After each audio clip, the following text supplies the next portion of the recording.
Tiempo para la política, debate postelectoral. Seguimos viendo las diferentes posibilidades que se presentan en el escenario de nuestro país para conformar gobierno. Nada fáciles. Hoy tenemos a 4 invitados, 4 analistas con nosotros. Se incorpora por primera vez Íñigo Muerza. ¿Qué tal, Íñigo? Bienvenido, buenas tardes. Buenas tardes. Gracias por acompañarnos. A vosotros por la invitación. Gracias. Bueno, espero que disfrutes de la tertulia en un día en el que no sé si te habrá tocado la lotería o no. No.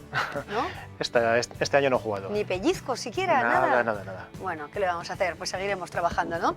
Gracias también y buenas tardes, por supuesto, a Jesús Barcos. ¿Qué tal, Jesús? Hola, buenas tardes. ¿Cómo estás? Hoy entre expolíticos o cargos de la política, también dispuesto a escuchar para saber si puede haber pacto, si no puede haber pacto, para sacar también ideas. Exacto. ¿Te ha tocado la lotería o no, Jesús? ¿O no nos lo vas a contar? No. A mi hermana un pellizquín de 100 y pico euros me ha hecho esta mañana, pero yo no jugaba. Bueno, algo te regalará entonces, ¿no? En Navidad. Eso espero.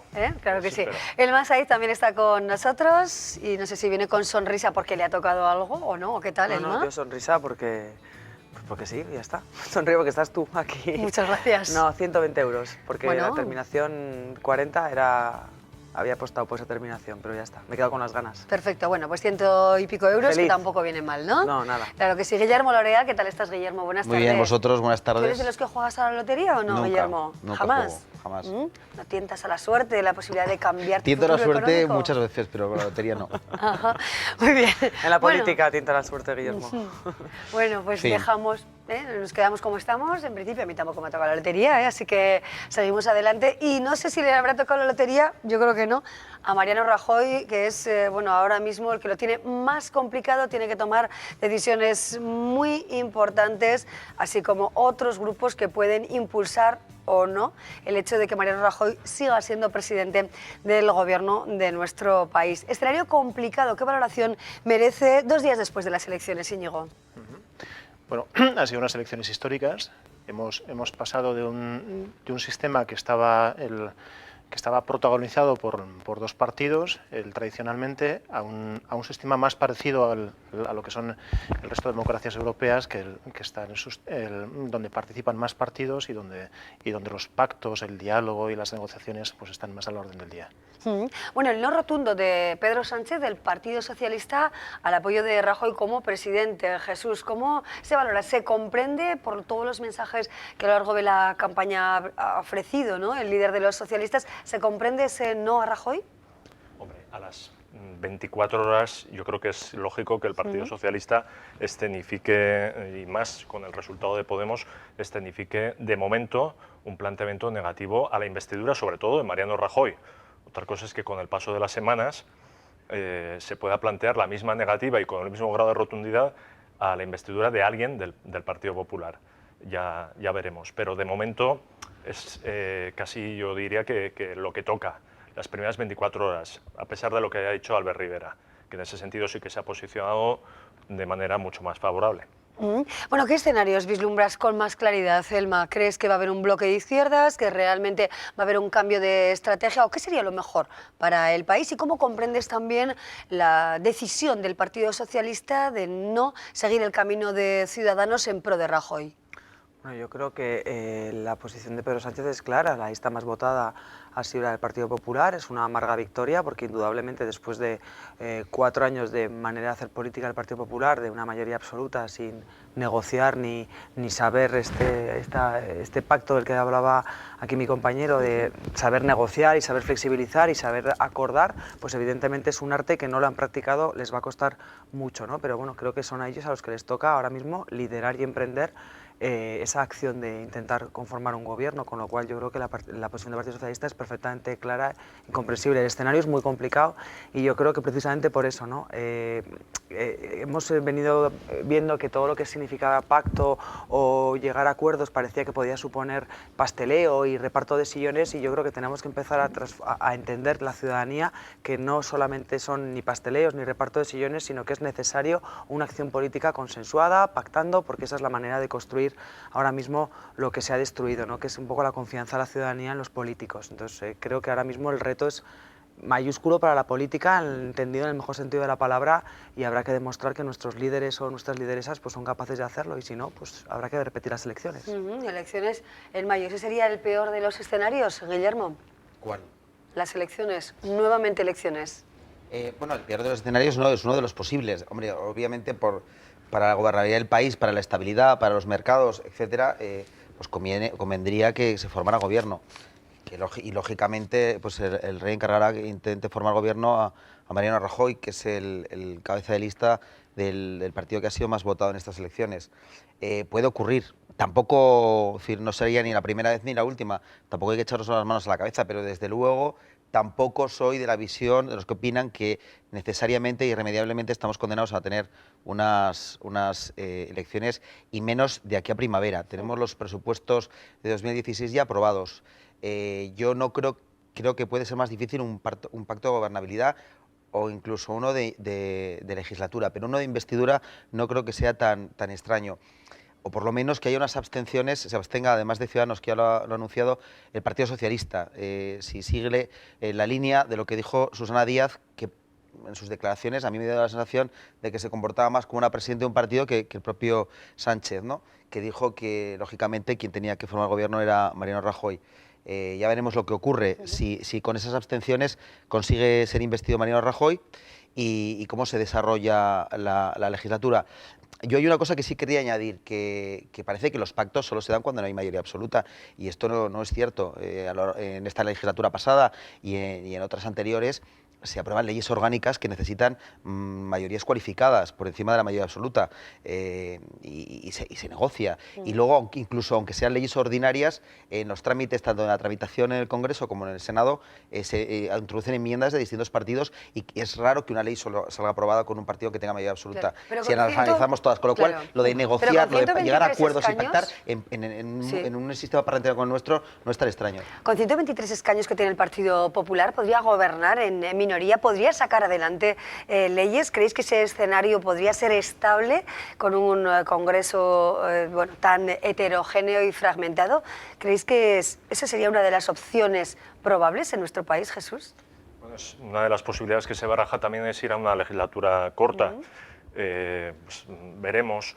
Yo, de todas maneras, me gustaría recordar que la política, la parte de teatralidad o de escenificación que tiene, pues lógicamente también exige, de cara a una negociación, que cada una de las partes, bueno, pues en un primer momento se postulen de una manera pues muy rígida.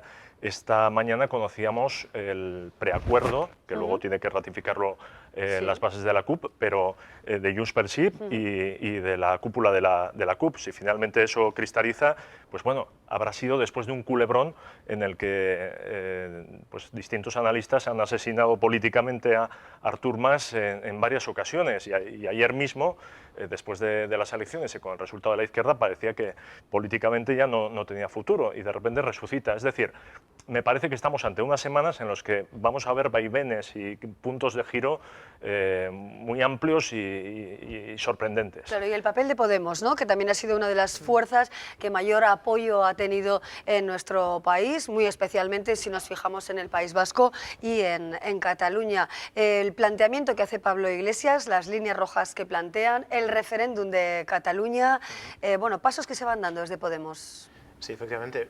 Ayer Pablo Iglesias dio una rueda de prensa donde en principio marcó lo que serían las líneas rojas de Podemos a la hora de apoyar, conformar el gobierno.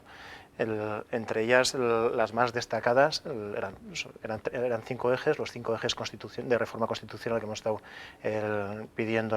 defendiendo en las elecciones, pero las más destacadas serían la reforma de la ley electoral para ir a un sistema más proporcional y el ejercicio del derecho a decidir. No solo es el referéndum en Cataluña, es la extensión del derecho a decidir en toda su amplitud. Lo que pasa es que Podemos, si nos trasladamos a Navarra, la verdad que nos despista con recientes manifestaciones, por ejemplo, de sustentar un gobierno y manifestarse en contra del propio gobierno, de medidas del propio gobierno. Quiero decir que está muy bien las líneas rojas, pero a mí me desconcierta un poco también ese posicionamiento y no me lo acabo de creer, pues por eso, porque tenemos experiencias como aquí mismo, ¿no? Cuando ha habido manifestaciones que son difícilmente explicables, ¿no? Para la ciudadanía, manifestarse en contra de sí mismos con el tema de la paga extra de los funcionarios, ¿no? No es sé tanto- cómo lo no es- explicas. No es tanto que nos estemos manifestando en contra de nosotras mismas, porque no estamos en el gobierno. Como has comentado, lo estamos, Acuerdo programático lo estamos sustentando. sustentando, pero no estamos dentro del gobierno. Se ha llegado a un acuerdo entre cuatro fuerzas, donde evidentemente hay mucho consenso, pero también hay algunas diferencias, y es normal que a lo largo de la legislatura pues, se vean diferentes tensiones entre esas cuatro fuerzas. El referéndum de Cataluña y también la postura, según Elma, bueno, quizá contradictoria de Podemos, por ejemplo, en Navarra y con el resto, en relación con las líneas que se plantean desde Madrid, pero es verdad que Podemos ha sido el fenómeno, ¿no?, de estas elecciones. Guillermo, ¿qué valoración te merece y, bueno, qué posibilidades veis realmente, ¿no?, de ese posible gobierno con un bloque de izquierdas? Porque todas las formaciones tendrían que superar sus líneas rojas. ¿Es cuestión de tiempo, como en Cataluña, o de política constructiva, de nueva política? Bueno, yo creo que va a ser muy difícil que se puedan unir todos los partidos de izquierda y Podemos es una especie de... Bueno, para empezar, no sabemos si es un partido o son varios. Las cadenas de televisión, la noche electoral, cuando iban sumando los escaños, sumaban los de todas las agrupaciones en las que participaba Podemos. Las oficiales del Ministerio no, porque se atenía a los datos estrictos. Y ahora vamos a ver que aquellas críticas que recibió el Ministerio pues no tenía mucho fundamento, por cuanto van a formar varios grupos. Es decir, que el grupo que va a dirigir directamente, va a presidir Iglesias, pues van a ser 40, no 80, porque el resto va a formarse en grupos distintos, ¿no?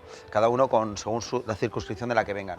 Yo creo que es muy difícil que el Partido Socialista pueda llegar a un acuerdo con Podemos, entre otras cosas porque se pondría en peligro su propia existencia, que lo canibalice, y luego hay otros grupos nacionalistas que le harían un flaco favor. Yo creo que es complicado por la heterogeneidad del resto de esos partidos que quedarían a la izquierda y en el nacionalismo, que puedan ponerse de acuerdo, y además no sumarían. Yo lo veo complicado, que vayan por ahí los tiros. Bueno, iremos viendo. Hay una fecha límite para tomar una decisión final y seguramente nos iremos sorprendiendo casi cada día, ¿no? Me gustaría también que centráramos nuestro discurso en Navarra. Estamos viendo imágenes de algunos de los líderes de los partidos que concurrían a estas elecciones, y en este caso sí que llama la atención el hecho de que los nacionalistas Gero, Abay y Bildu no estarán presentes en el Congreso de los Diputados. Jesús, y en este caso los apoyos mayoritarios han ido a la coalición Unión del Pueblo Navarro, Partido Popular, y también a Podemos y Partido Socialista.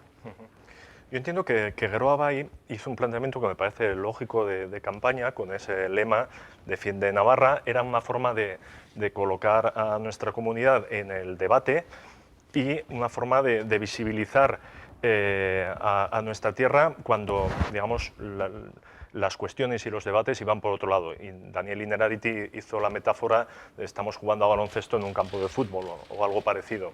Y yo creo que sí, que hicieron un planteamiento a la defensiva para, digamos, recoger ese voto que había ayudado y que había contribuido a darle esa cuota de poder en mayo, y que en cambio esta vez, en un planteamiento de unas elecciones a la ofensiva, al cambio, pues se ha visibilizado que Podemos era la herramienta más adecuada.